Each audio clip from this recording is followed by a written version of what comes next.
plant hoarders! Welcome to Plant Hoarders Anonymous. I am Meg, your plant hoarder from Pampanga, Philippines. And on this video, I'm gonna give you 5 tag-ulan tips or tips on how to keep your plants happy and thriving during the rainy season. So if you want to hear more, just keep on watching. If you're new to this channel, thank you so much for dropping by. I have other videos. You might want to check them out. And if you like what you see, don't forget to subscribe and hit that bell button so you will be notified of my future uploads. For returning friends and plantcadas, hi guys, thank you so much for joining me again this week. I may have skipped a day last week. I didn't upload last Friday.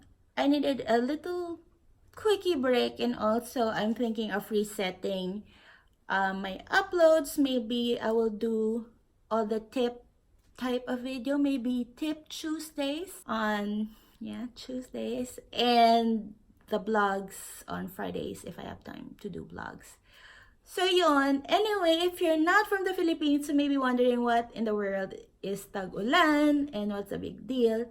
So tag-ulan is just basically a time of rain. So the rainy season. In the Philippines, we also have 4 seasons. You know that? We have dry, drier, wet, and wetter. So it's just varying levels of moisture here, you guys.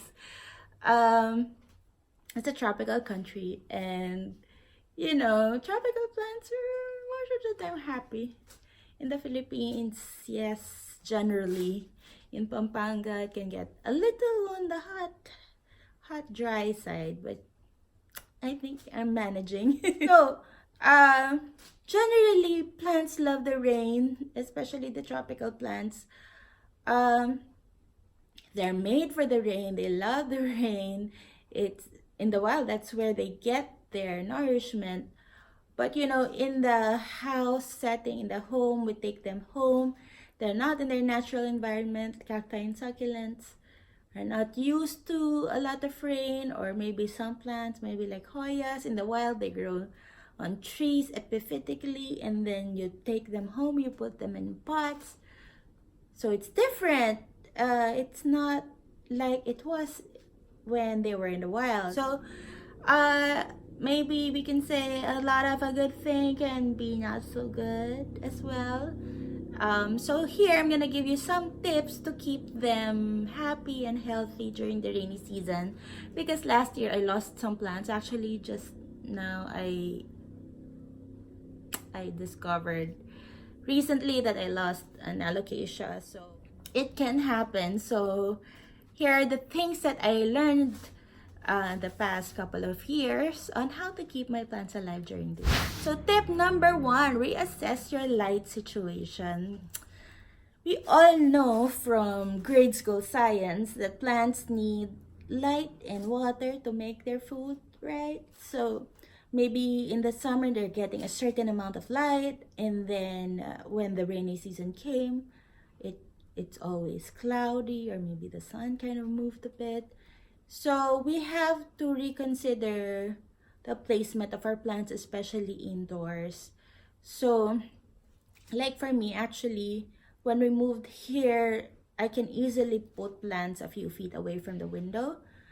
But during the rainy season, it's always cloudy, and also my outdoor plants, my bamboos, my talisay trees, they grow so big. So there's a generous amount of shade going on.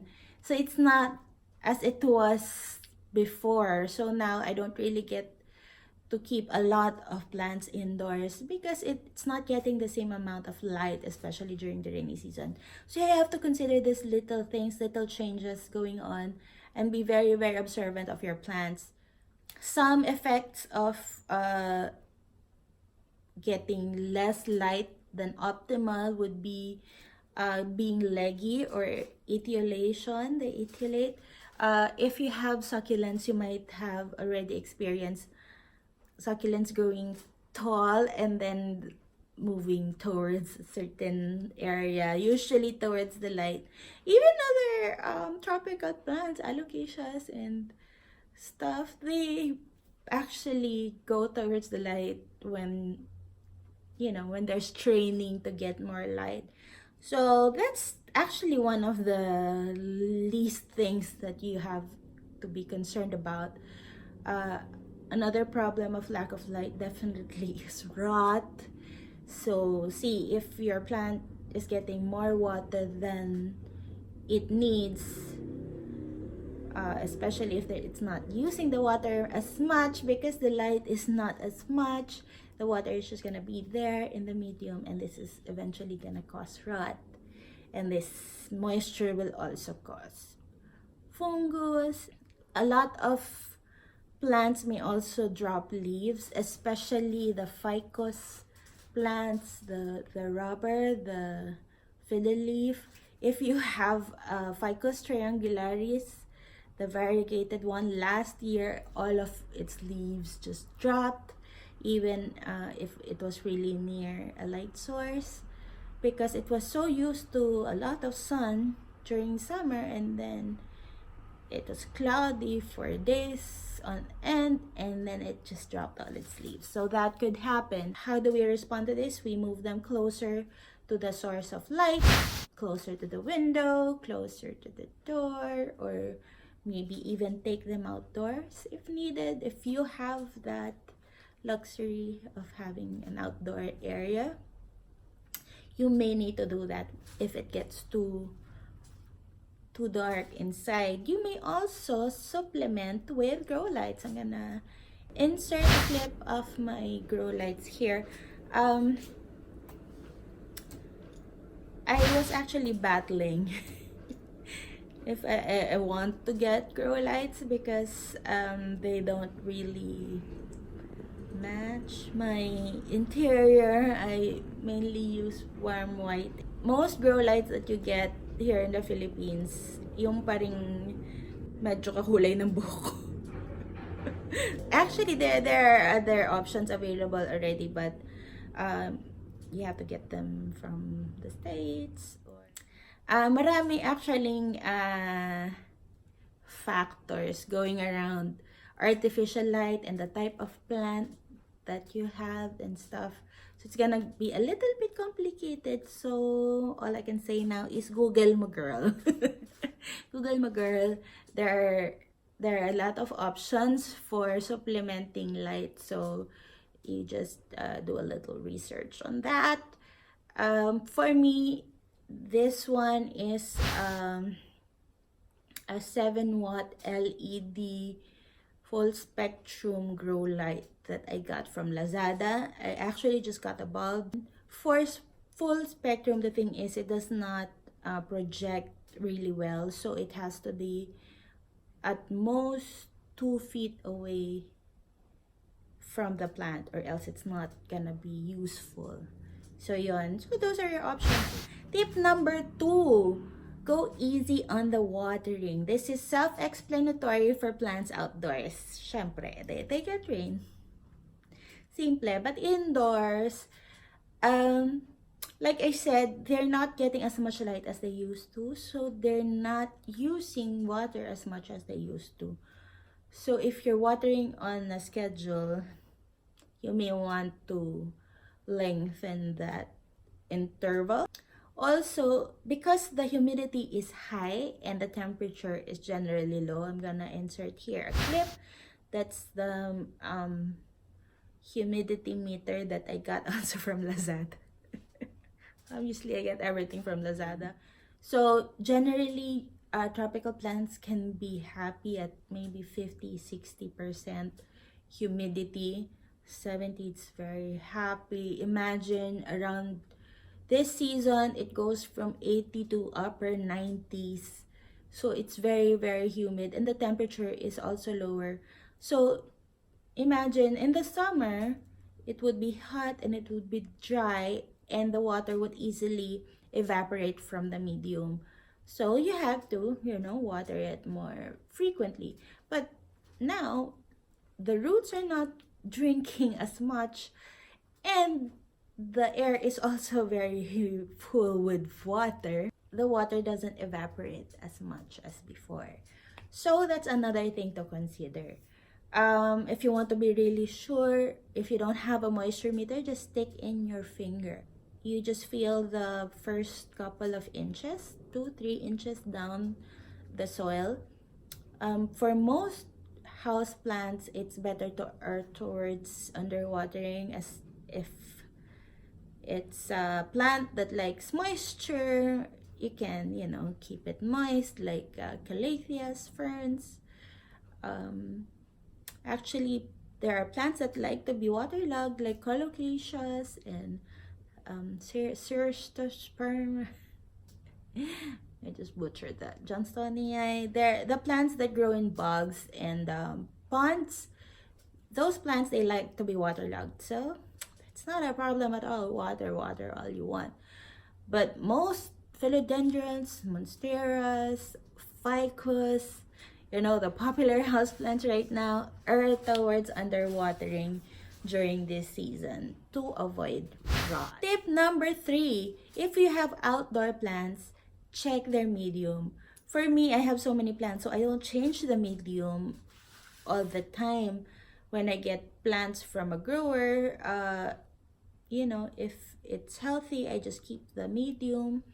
But some growers use clay, heavy type of soil. It happened to one of my philodendrons last year. I have a Suki here in Pampanga. He uses very heavy, loamy, I'm not sure, lahari, lahari medium. And when it started raining, it was actually my philodendron tortum, I didn't notice that it was already rotting at the base. So you have to check the medium if it's really fast draining and doesn't retain so much moisture, if you're gonna keep it in an area that gets rain on constantly. So you just amend the soil. That's all you need to do. Amend it with pumice, amend it with perlite. My monsteras and philodendrons, they like cocoa cubes, the cocoa chips, the coconut husk that's chopped. So it's gonna be really, really chunky. The best way to check is when you pour water on it, nothing, pools. It just drains in seconds. It just pours out of the pot. So that's a very well draining pot. So check your medium if your plants are outdoors. Tip number 4, watch out for fungus. So during summer, I like to put my plants really close to each other. That creates extra humidity. They kind of feed off each other's moisture and humidity. However, this is not advisable if some of the plants have transmittable pests and diseases. And also during the rainy season, it's easy to create an environment for fungus, and it's easy to have it transmitted from one plant to another. So if you can, during the rainy season, kind of space out your plants to give way to air circulation. So good air circulation is very, very important during humid season to keep the fungus away. Also ako, personally, when the rainy season started, I sprayed precautionary fungicide, Dethane. Actually, I think dapat every week yun. But too much work for me. When you see signs of molds or rust or whatever fungal disease, just treat it with the fungicide again and again. If you want to go organic, you can also use neem oil. I think baking soda is also an effective fungicide. So yun. Just saying, fungus is very real. Very real during the rainy season. So watch out for that. Give enough air circulation, and if needed, treat or use spray. Tip number 5, up your feeding game. This is for plants outdoors, huh? So if your plants are outdoors and they're getting constant rain, the medium is also leached out of nutrients easily. So This is actually good to remove all the buildups, because you don't really want all that buildup of synthetic stuff in your medium, but it may also just leach out all the nutrients that you have fed your plant. So for me, I use Osmocoat. It balanced, so low release fertilizer. I usually just add this and just leave it for maybe 2-3 months. They'd be good. And because the slow release fertilizer is gonna be breaking down slowly in that time, but you know, if it gets constant rain, it may break down faster and the nutrients just get leached out. So what I do is I try to supplement with more organic and gentle fertilizer. If you do not know yet, synthetic fertilizer can actually burn the roots of your plant. So make sure when you use synthetic fertilizers, you water your plant first. You only use the correct dosage, or even cut it in half or 1/4. So for me, just to be on the safe side and also more environmentally friendly, I try to use organic options like vermicompost. You just top it up every 2 weeks when it's out in the rain.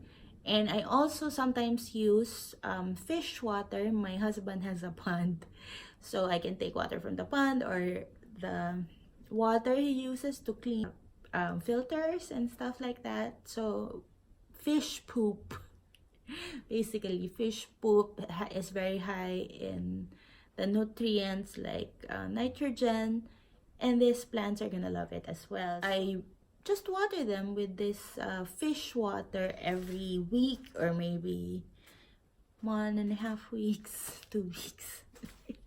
Pag tinamad ako. So, ayun. Don't get me wrong. I hope you don't panic na, oh my gosh, baka mamamatay na pala yung plants ko. Hindi ko alam.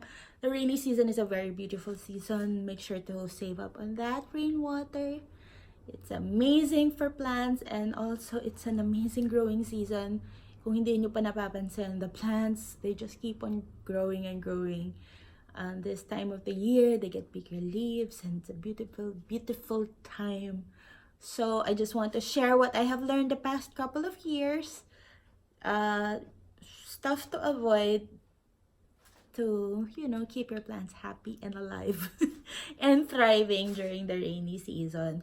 So if you have additional tips, rainy season tips, please share them down below. And also, if you learned something new today, I would really appreciate it, and I would be encouraged if I find out that I actually, you know, helped 1 or 2 people. So if you learned something new today, please share down below. Thank you so much for joining me again this week. Maybe next Tuesday we'll do Tips Tuesdays again, and I may upload a Friday vlog as well.